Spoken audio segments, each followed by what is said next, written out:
Number 2, మంచి మందు బాబులు అయితే మంచి బ్రాండ్లు దొరకట్లేదని కూడా మంచి మందు బాబులు అయితే మంచి బ్రాండ్లు దొరకట్లేదని కూడా వేయలేదు. ఈ రెండాట్ల మీద మీ వెర్షన్ ఏంటో మీరు చెప్పండి. టైమింగ్స్ గురించి నేను డిస్కషన్ చేయట్లేదు. రైట్ సార్, ఆంధ్రప్రదేశ్ రాష్ట్రంలో మేము ఒక్క మద్యం బ్రాండ్ కూడా కొత్తది తీసుకురాలా. ఓపెన్ ఛాలెంజ్, మళ్ళీ వాళ్ళే అధికారంలో ఉన్నారు కదా, ఎన్ని ఎంక్వైరీ చేసుకునేటటువంటి అవకాశం కూడా వాళ్ళకి ఉంది కదా. 2019లో చంద్రబాబు నాయుడు గారు దిగిపోయేటప్పుడు ఏదైతే రెన్యువల్ చేశాడో ఆ బ్రాండ్లే ఉన్నాయి.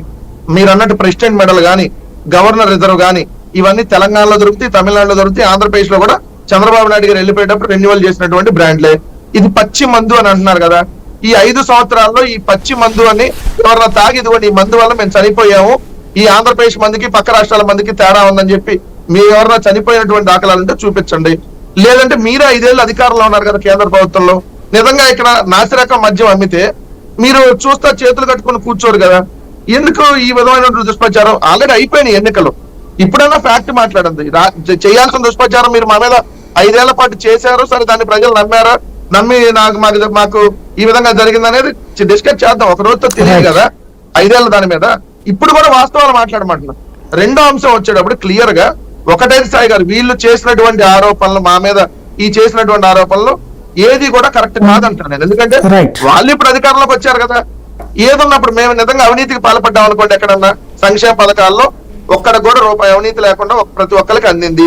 ఇక్కడ ఏమన్నా అవినీతికి పాల్పడి ఉంటే ఎస్ ఎంక్వైరీ చేసుకోవచ్చు, వాళ్ళకి ఆ స్వేచ్ఛ ఉంది.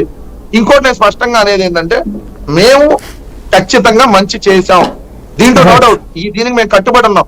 ఇప్పుడు ఈ 5 ఏళ్ళు వీళ్ళు పరిపాలిస్తారు కదా సాయి గారు, మేము ఇచ్చినటువంటిది ఎంత, వీళ్ళు ఇస్తుంది ఏంటో, రేపొద్దున వీళ్ళు ఇచ్చినటువంటి హామీలు, రేపొద్దున ఉచిత బస్సుల నుంచి ఫస్ట్ సంతకం డిఎస్సీ నుంచి 7,000 రేపొద్దున 1వ తారీఖు పెన్షన్ అంటున్నారు కదా, దానికి బీజేపీ అని జనసేన కూడా కట్టుబడి ఉండాలి కదా. లేదంటే అప్పుడు వాళ్ళు కూడా వాళ్ళు ఏ విధంగా దాని మీద స్టిక్ ఆన్ అవుతారో 66 లక్షల మంది తర్వాత ఎన్ని జరిగిన తర్వాత అప్పుడు చూద్దాం. డెఫినెట్లీ అప్పట్లో తెలుగుదేశం ఇవన్నీ దొంగ నాటకాలు ఇవన్నీ ఇవ్వలేరండి, నవరత్నాలు. అప్పుడు మీరు అబ్బాయి మేము ఇస్తామన్నారు, మీరు ఇవ్వగలిగారు. ఇప్పుడు ఇంకా వాళ్ళకి చక్కటి అవకాశం ఉంది, కేంద్రంలో కూడా ఇప్పుడు ఫుల్ సపోర్ట్ ఉంది. మీరు భారతీయ జనతా పార్టీ కూటమిలో లేకుండానే మీరు చక్కగా నిధులు తెచ్చుకుని పని చేయించుకోగలిగినప్పుడు, కూటమిలో ఉండి వీళ్ళ మీద ఆధారపడ్డప్పుడు వాళ్ళకి నిధులు ఎందుకు రావు, ఎందుకు చేసుకోలేరు చూద్దాం. చేశారు కదా, అప్పుడు ఎందుకు ఇవ్వలేదు? రుణమాఫీ అన్నది వాళ్ళు కాదనుకున్నారు, కేంద్రానికి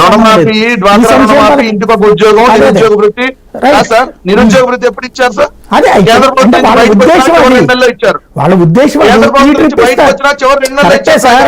అప్పుడు ఎక్స్పీరియన్స్ అయింది కాబట్టి ఈసారి ముందే ఇస్తారు, రేపు నెల నుంచి ఇస్తాన్నారు కదా, చూద్దాం. ఇవ్వకపోతే రైట్ మళ్ళీ వస్తాను మీ దగ్గర. లక్ష్మణ్ గారు,